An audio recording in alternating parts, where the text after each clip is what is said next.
Milli Hidrometeorologiya Xidmətinin məlumatına əsasən Bakıda və Abşeron yarımadasında hava şəraitinin dəyişkən buludlu olacağı, arabir tutulacağı, əsasən yağmursuz keçəcəyi gözlənilir. Lakin axşam bəzi şəhər ətrafı ərazilərdə qısa müddətli az yağış yağacağı ehtimalı var. Şimal-qərb küləyi gündüz şimal-şərq küləyi ilə əvəz olunacaq. Havanın temperaturu gecə 16-19 dərəcə isti, gündüz 25-30 dərəcə isti olacaq. Atmosfer təzyiqi 763 mm civə sütunundan 760 mm civə sütununa inəcək. Nisbi rütubət 55-65% olacaq. Azərbaycanın rayonlarında havanın əsasən yağmursuz keçəcəyi, lakin axşama doğru bəzi dağlıq və dağətəyi rayonlarda arabir yağış yağacağı, şimşək çaxacağı ehtimalı var. Ayrı-ayrı yerlərdə qısa müddətli leysan xarakterli olacağı, dolu düşəcəyi ehtimalı var. Gecə və səhər bəzi dağlıq ərazilərdə arabir duman olacaq, mülayim şərq küləyi əsəcək.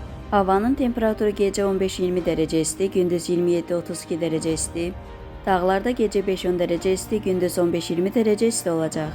Əgər sən də işləməkdən və dünyadan yorulmusansa, İlahiyyatçı Rüfət Qarayevin İncilər, Elmin Qapısı və Mənəvi Səyahət kitabını elə indi İsra nəşriyyatdan sifariş et. İstədiyin ünvana çatdırılsın.